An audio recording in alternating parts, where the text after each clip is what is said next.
The acequia ran clear that morning in 1878. Snowmelt from the Cascades feeding the ancient irrigation channel her grandfather had dug following Spanish patterns older than American law.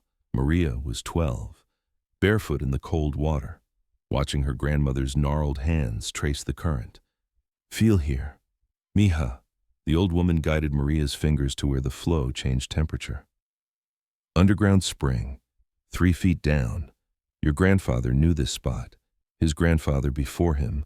The Americans have their paper titles, but the land remembers who knows her.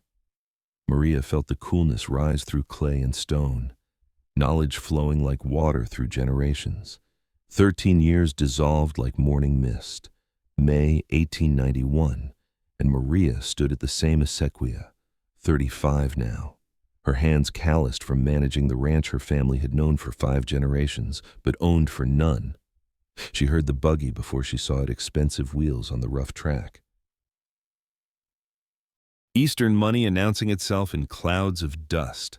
The man who stepped down wore a suit too fine for ranch work. Behind him, a lawyer clutched a leather case like it contained scripture. "You must be the help," the young man said, offering no greeting. "I'm Andrew Morrison. This is my property now." Maria straightened from checking the water gate. "I manage this ranch. Mr. Morrison, your uncle understood that." "Managed," he corrected. Emphasis sharp as a fence post driven into resistant ground. "Past tense. I'll be installing professional management." The lawyer unfolded documents, read legal language that transformed blood and knowledge into trespass.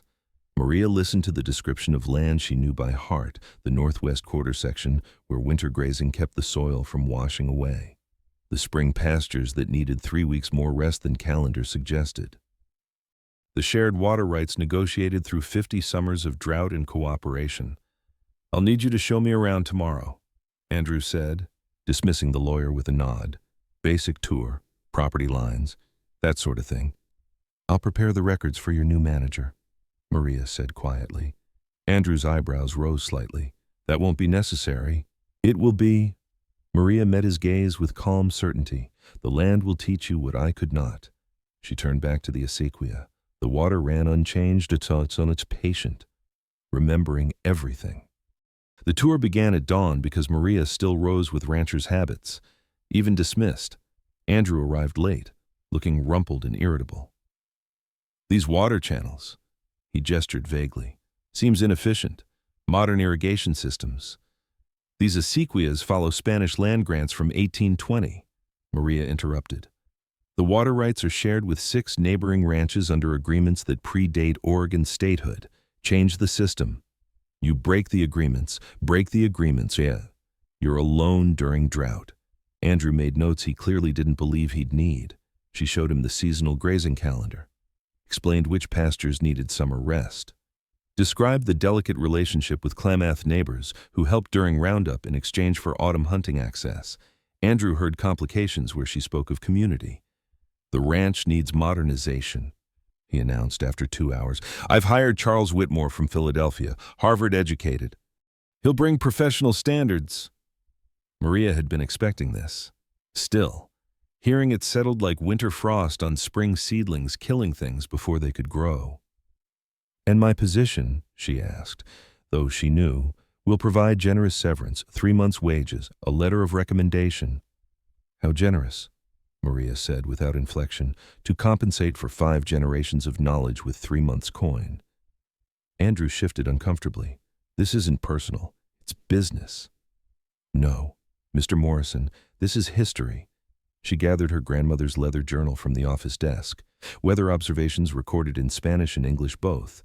50 years of knowing this land, but you'll learn that soon enough.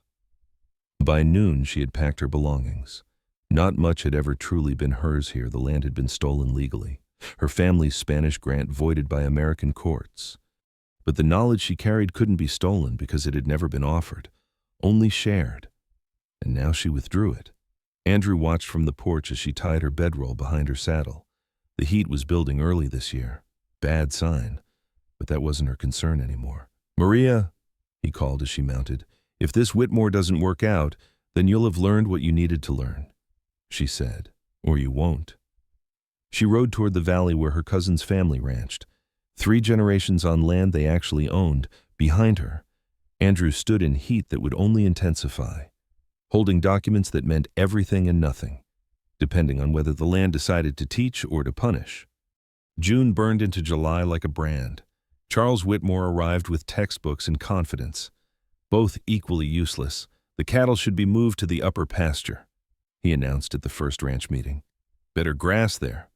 The 2 remaining hands, both Mexican men who'd worked under Maria, exchanged glances. That pasture needs rest until August. The older one, Tomas, said carefully, the soil. I can read a calendar. Whitmore snapped. Move them tomorrow. They moved the cattle. Within 2 weeks, the fragile topsoil began eroding.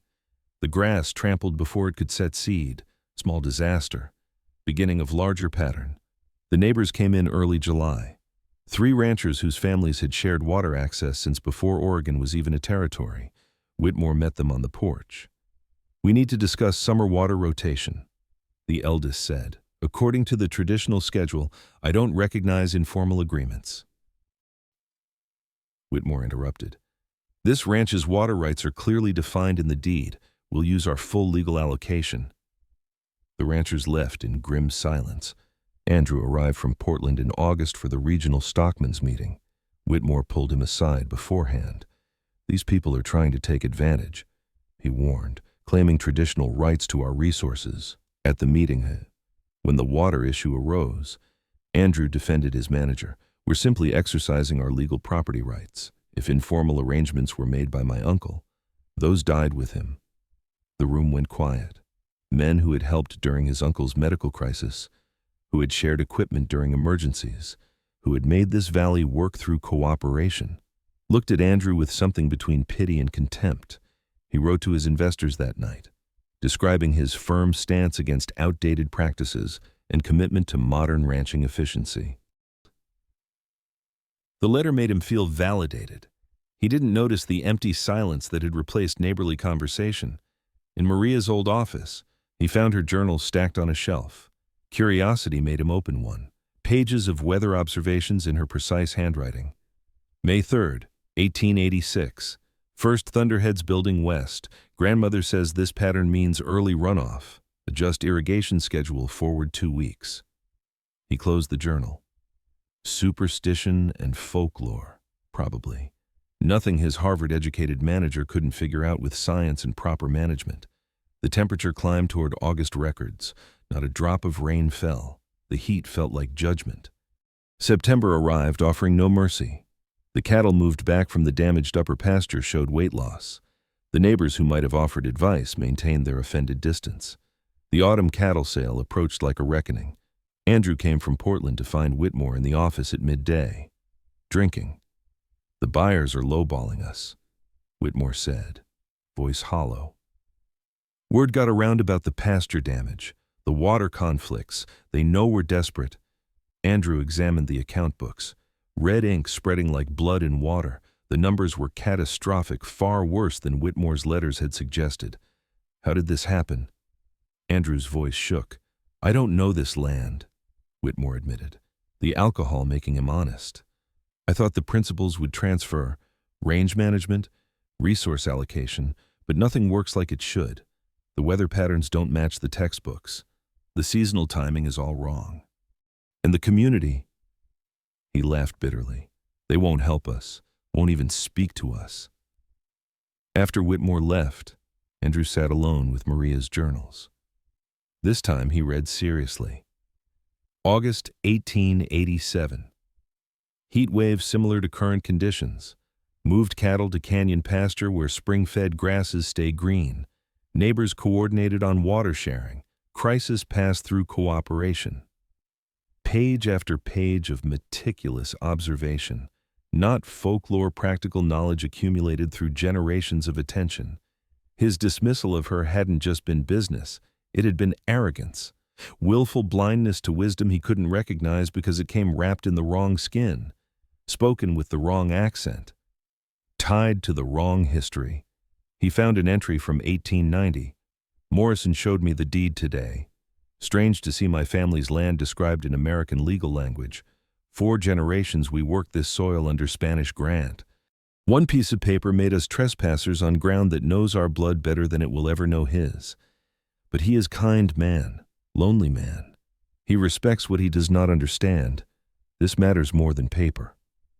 Andrew closed the journal carefully. The lamplight threw shadows that felt like accusation. He had to find Maria. But the question that haunted him through the sleepless night was simpler and more terrible. Why would she return? He found her at the Ramirez Ranch 2 valleys over, working with their daughter on breeding records. She looked up without surprise when he dismounted. "Mr. Morrison." No warmth, no coldness, just acknowledgement. "I need to speak with you." Maria excused herself from the girl, led Andrew to the porch. The Ramirez Ranch thrived healthy stock, well-maintained fences, the quiet competence of good stewardship visible in every detail. "The ranch is failing," Andrew said. "Abandoning pride. You were right about everything. I know. I need you to come back." Maria studied him for a long moment. "As what your employee again, so you can dismiss me when my presence becomes inconvenient to your pride. As manager, I'll double your previous wage." "No." The word hung between them like a wall. "I don't understand," Andrew said. "You love that ranch. I love the land. Still do, but I will not be your employee. Mr. Morrison, if I return, it is as equal partners, a legal partnership. My name on the deed alongside yours. My decisions respected, not questioned by Eastern managers. My knowledge credited publicly. Those are the terms." Andrew felt the earth shift under him. A mestiza woman as legal partner to a ranch worth $30,000. In 1891, the social implications alone, "That's impossible," he started. "Then I stay where my knowledge is already respected." She stood. Conversation finished. "Wait." Andrew's voice cracked slightly. "I need time to consider." Maria's expression softened almost imperceptibly. "You have 3 days. After that, I'll assume you've chosen pride over practicality." She walked back toward the barn, leaving Andrew on the porch of a ranch that worked because people valued knowledge over credentials, relationship over hierarchy, wisdom over law. 3 days to decide whether he could surrender the absolute ownership he'd assumed was his right. 3 days to choose between continuing his family's legacy of dispossession or beginning something different. The ride back felt longer than it was. The partnership documents took 2 weeks to prepare. Andrew's lawyer argued against it. His Portland friends expressed shock. His investors questioned his sanity. But Andrew had sat too many nights reading Maria's journals, understanding finally that the land he'd inherited legally was land he'd never known. Maria returned in late October. The first snow had already dusted the higher peaks. "Show me everything I need to learn," Andrew said when she arrived. They started with the water rights, walking the acequia system at dawn. Maria explained the 1820s Spanish grant structure, showed him where each neighbor's access began, described the emergency protocols maintained through 50 years of cooperation and drought. "When you refused them water last summer, you didn't just break tradition," she said. "You broke survival strategy. Out here, we're all one bad winter from catastrophe. Cooperation isn't kindness, it's necessity." Andrew listened, his notebook filling with information that had always been available but never offered to someone who didn't value the source. They repaired irrigation walls together, Andrew's soft hands blistering within hours. Maria showed him how to read the stone patterns, how to reinforce weak points before spring runoff could exploit them. "Your uncle learned this when he first came west," she said. "Worked beside my father for 2 seasons before he ever gave orders. He said he needed to earn the land before he could own it." The learning came hard. Andrew's education had taught him to analyze and systematize, but this knowledge resisted categorization. It lived in observation, accumulated through seasons, and passed through hands that knew soil and water intimately. They visited the neighbors together. Maria made the introductions. Andrew apologized. "I was wrong about the water rights," he told them at the first ranch. "I'm learning from Maria now. Learning what I should have respected from the beginning." Some accepted his apology. Some remained skeptical. All watched to see if his actions would match his words. But the learning was imperfect. Andrew's pride remained tender. When Maria suggested alternative cattle rotation, he questioned her reasoning, wanting scientific explanation for knowledge earned through observation. Because it works, she said finally. Patience wearing thin, because 5 generations of my family watched this land and learned its rhythms. You can question me, or you can trust me, but we're partners now. And partnership requires trust. Andrew flushed. I'm not questioning your knowledge. I just want to understand. Understanding comes through experience, not explanation. Do the work, watch the results. That's how the land teaches. They rebuilt the relationship like they rebuilt the irrigation wall stone by stone, testing each placement. Knowing one weak point could collapse the whole structure when pressure came. The first winter storm arrived in early December. Maria saw it building 2 days before it hit, read the signs in cloud patterns and wind direction that Andrew was only beginning to recognize. We need to prepare, she said. This one will test everything we've learned.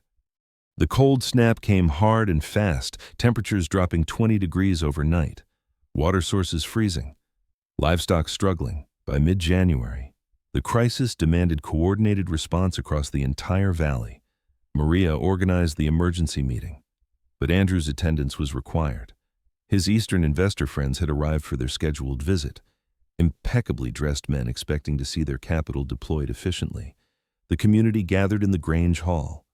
Ranchers whose families had worked this land for generations. Maria stood at the front with detailed plans for shared resources, rotated shelter access, coordinated hay distribution. We need to reopen the traditional water sharing, she said. Some springs are still flowing. We pool resources or we lose livestock. The room looked to Andrew. His investors watched from the back, noting his mestiza partner running the meeting, clearly expecting him to assert authority. Andrew felt the weight of choice. He could soften Maria's plans, phrase things to preserve his dignity before his social peers, or he could tell the truth. He stood. Maria Santos knows this land in ways I never will. Her family held Spanish grants to this valley before Oregon was even a territory. They've studied this ground for 5 generations. I've been here 6 months. His voice steadied. I defer completely to her expertise. Whatever she recommends, this ranch will support. The silence was profound. His investors exchanged glances. The ranchers nodded slowly. Furthermore, Andrew continued, pulse hammering, I want to acknowledge something publicly. My family's wealth was built on systems that dispossessed families like Maria's. Legal theft, the Spanish land grants were voided by American courts, and people who knew this land for generations became trespassers overnight. I can't undo that history, but I can choose to operate differently going forward.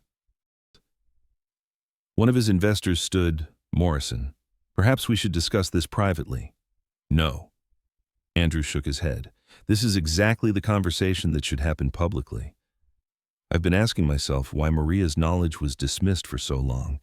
The answer isn't comfortable, but it's true. After the meeting, in the cold night, Maria stood beside him watching the clear stars. Your uncle would be proud, she said quietly. I cost you months of income. I insulted your family's legacy. I nearly destroyed what you'd built. Yes, Maria agreed, but you learned. Not everyone does. The temperature continued dropping, but something else had shifted. The wall between them, built of history and hierarchy and harm, had begun to crack. The valley survived the cold through cooperation Maria orchestrated. February brought relief, gray clouds opening, rain arriving like absolution. Andrew worked with lawyers on inheritance documents, ensuring Maria's family couldn't be dispossessed again. The legal language was complex, establishing rights that should have been obvious but required pages of protection because history taught caution. This doesn't restore what was taken, Andrew said when they reviewed the documents. No. Maria agreed. 5 generations of loss can't be undone with paperwork, but it prevents future theft. That matters. At the community gathering when the crisis had passed, Andrew stood before the assembled ranchers and spoke truth that cost him. This ranch survived because of Maria Santos's knowledge, not mine, not my education or my capital. Her wisdom, passed through her family across generations we tried to erase.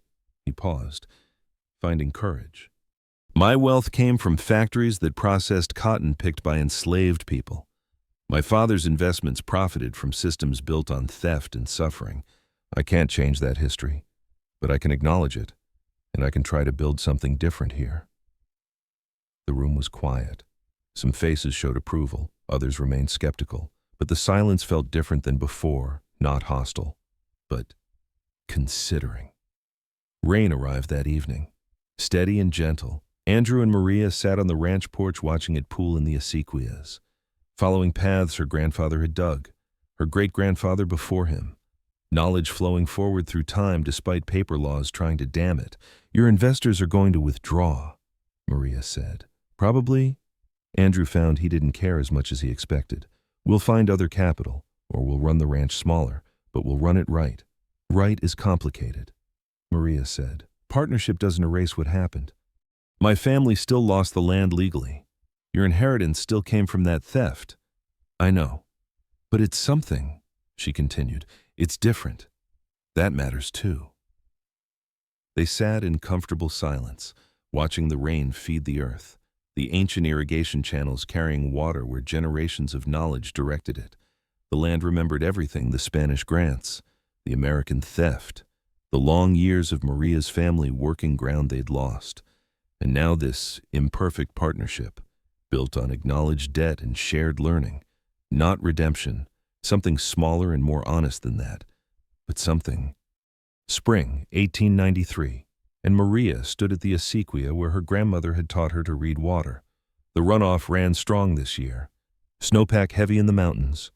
Andrew stood beside her now, his hands calloused from 2 years of real work, and beside them both, Maria's niece, Elena, 10 years old, learning what her great-great-grandfather had known, what American courts had tried to bury, what was being reborn imperfectly through partnership. "Feel here," Maria said, guiding Elena's hand into the current. "Temperature change means underground spring. Your ancestors knew every spring in this valley, knew them before Americans had maps." "Can I learn all of it?" Elena asked. "You'll learn what I can teach you, what my grandmother taught me. Some was lost when we lost the land, but we're recovering what we can." Andrew listened, his role now to support rather than direct. He'd learned that ownership and belonging were different. One came from paper, the other from knowledge accumulated through seasons and generations of attention. The partnership worked, not perfectly. The valley still carried tensions. Some ranchers never fully forgave the water conflicts. Some of Andrew's social circle considered him a traitor to his class. But the ranch thrived through right relationship with land and community. Maria's family could never recover the century they'd lost, the generations who'd worked ground they couldn't legally own. The partnership couldn't undo that history, but it acknowledged the debt, created space for knowledge to flow forward again, gave Elena inheritance rights. Andrew's lawyers made ironclad. "What if the Americans take it away again?" Elena asked, child's clarity cutting through comfortable pretense. Maria and Andrew exchanged glances. The question hung between them like morning mist. "They might," Maria said honestly. "History teaches us that laws can change. Courts can reverse themselves. Paper promises can be broken. Then why does any of it matter?" Elena's voice carried confusion, not defiance. Andrew knelt beside her, his hands dripping with the same water her ancestors had channeled. "Because right action matters even when outcomes aren't guaranteed. Because how we treat each other and the land defines who we are, not what we own. Your aunt taught me that." Maria placed her hand over Elena's in the water. "The land remembers, mija, not just the theft, but also the healing. Both are true, both matter." The spring runoff continued its ancient path through channels dug by hands that knew this valley before it had an American name. The water carried forward memory and hope, injustice and recovery, all flowing together toward whatever future would emerge from this imperfect present. Maria looked at Andrew, then at her niece, then at the land her family had known through 5 generations of joy and loss. The morning light caught the water exactly as it had that day in 1878, when her grandmother had first taught her to read the hidden springs. But everything had changed. The hands in the water now were 3 generations learning together what had been lost, what was being recovered, what could never be restored but might be transformed. The circle closed, transformed, the water ran on, patient, remembering everything.